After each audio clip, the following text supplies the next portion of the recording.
صلى عليك الله يا خير الورى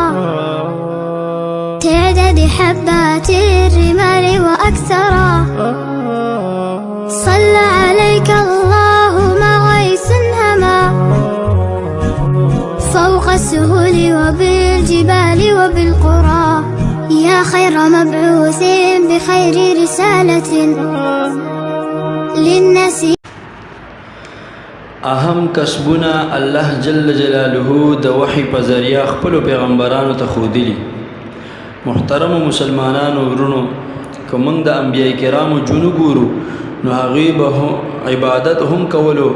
دعوت و تبلیغ به هم کولو، او ورسره به د حلال رزق پیدا کولو د پاره مهنت او کوشش هم کولو.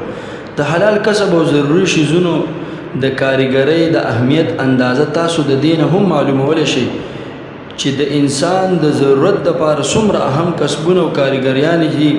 دا ټول الله جل جلاله اول د وحی په ذریعہ خپل پیغمبرانو ته خودلی،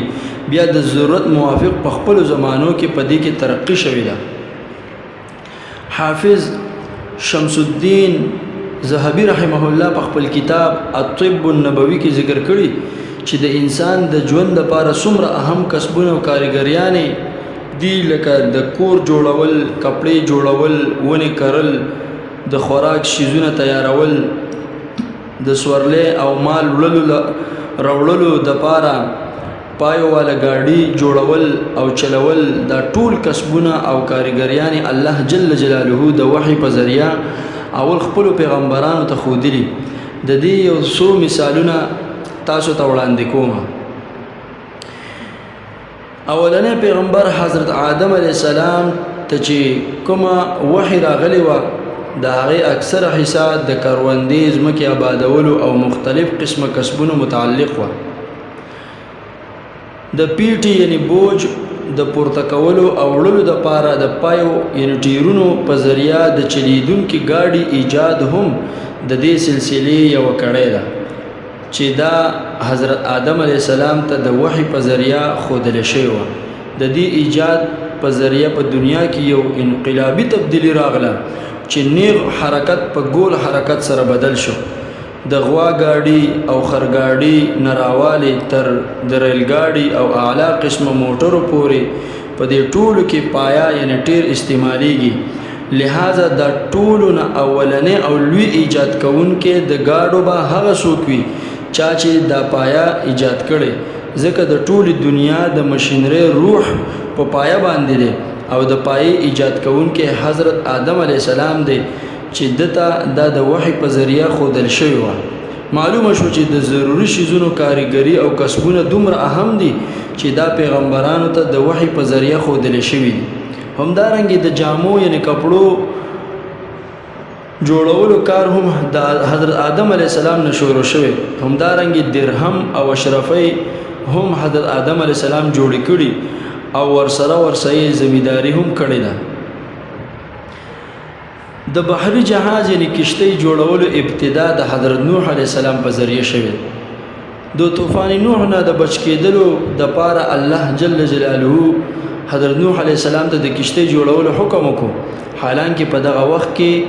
نه چا کشتی پیژانده او نه چاته د کشتی جوړولو طریقه ورتله، خو د وحی په ذریعہ حضرت نوح علیه السلام ته د دې د جوړولو طریقه وښودل شوه.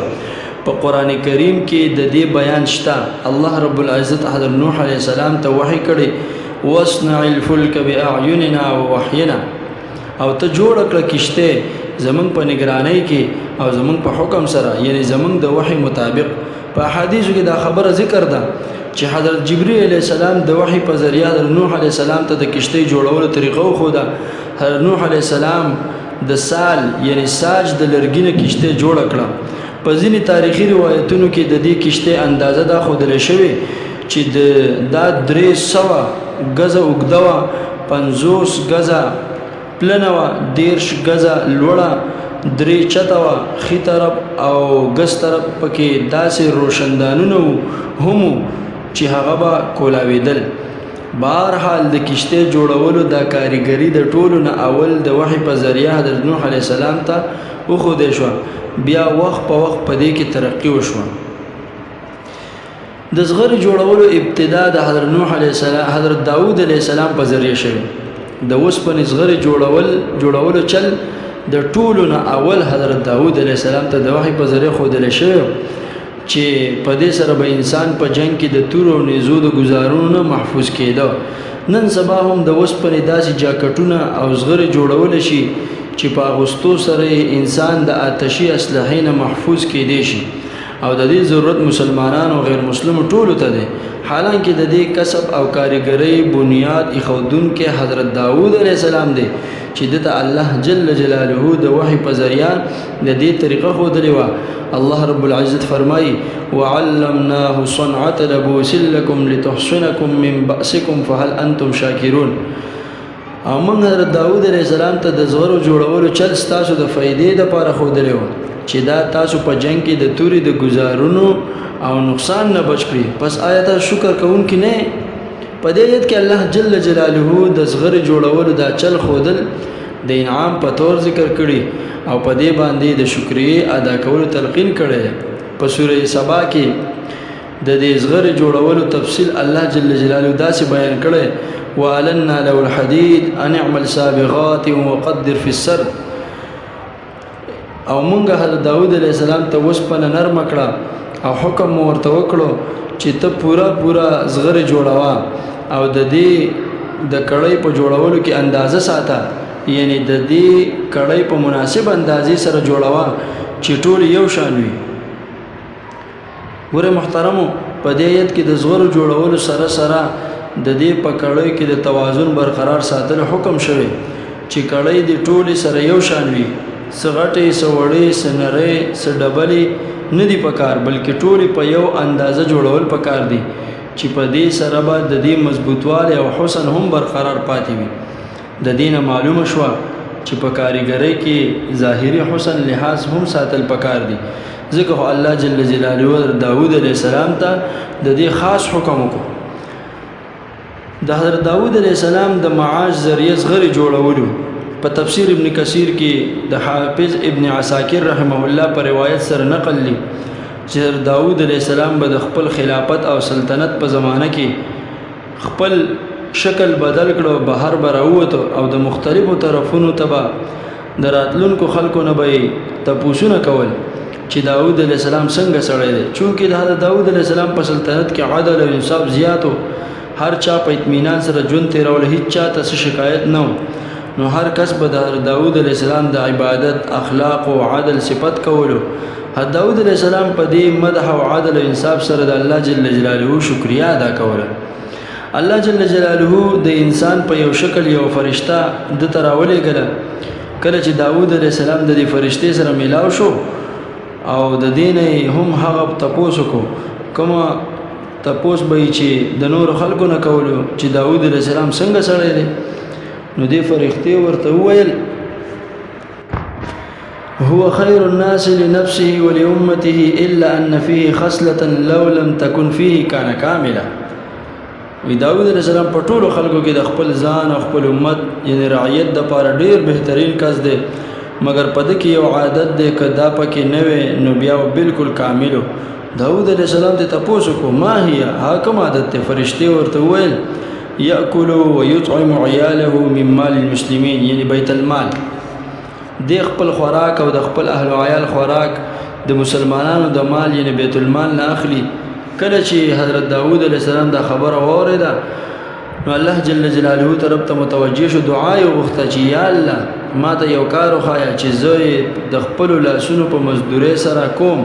او د دې په ګټې سره زه د خپل ځان او خپل اهل و عیال گزاره او کفالت وکړم د مسلمانانو خدمت او حکومت بغیر د معاوضې وکړم نو الله جل جلاله د دعا قبول کړه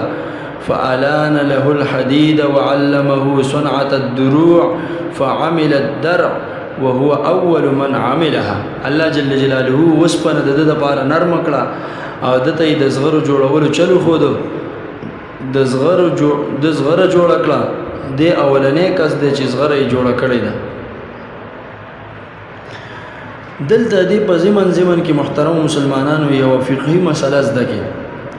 هغه دا چې د مسلمانانو خلیفہ او بادشاہ که خپل ټول وخت د حکومت په کارونو کې مصروف کړی وي نو شرعاً دته دا جایز دي چې د خپل ځان او خپل اهل و عیال د پاره د بیت المال نه درمیانه خرچه واخلي لیکن که بیا هم سبل صورت د گزاري کې دی شي نو دا به ډیره بهتره ده. حضرت داود علیہ السلام ته الله جل جلاله د دنیا ټول خزانه سپړدلې وي سره زر سپین زر جواهرات ورسره خو پراخو بیا الله جل جلاله اجازت هم ورکړو چې ته په بیت المال کې هر قسم تصرف کوا تا ته دې اجازت شته ده د دې سره تا سره به د دې هیڅ قسم حساب نکېږي لیکن الله جل جلاله انبیاء کرام په ډیر اوچت مقام باندې ساتل غواړي نو ځکه ورسره دا واقعه را پیښه شوه. بیا حضرت داود علیه السلام د دې دومره لوی حکومت سره د زغرې جوړولې او د دې په ګټه به خپل گزاره کوله. د دې نه معلومه شوه چې د خلکو د ضرورت پوره کولو دپاره سکار کسب زده کول د انبیاء کرامو سنت دي او چې نیت صحیح وي نو په دې سره انسان ته اجر او ثواب هم ملاويږي. نبی کریم صلی الله علیه وسلم فرمایي کوم صنعتکار یعنی کاریګر په خپل کار کې صحیح نیت لري یعنی د حلال رزق د ګټلو د خلکو د خدمت کولو نو د مثال به د موسی علیه السلام د مور پشان وي چې یعنی سینه خپل بچی له ورکوله او معاوضه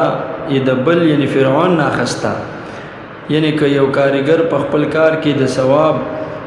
د خلکو خدمت نیت وکړي نو دته به د دې اجر هم ملاويږي او ورسره به دته د دې کاریګرۍ دنیوي نفع هم ملاويږي. یا مثلا یو ګلکار په مزدوري باندې مدرسه جوړوي نو که د په کې صرف د خپل روپو ګټلو نیت وي نو دته به صرف همدا ملاويږي او که د په کې نیت دا وي چې د دې مدرسې او جماعت نه خلکو ته فائدہ رسي او د ثواب نیت وکړي نو دته به ثواب هم رسي او ورسره مزدوري به هم ورته ملاويږي.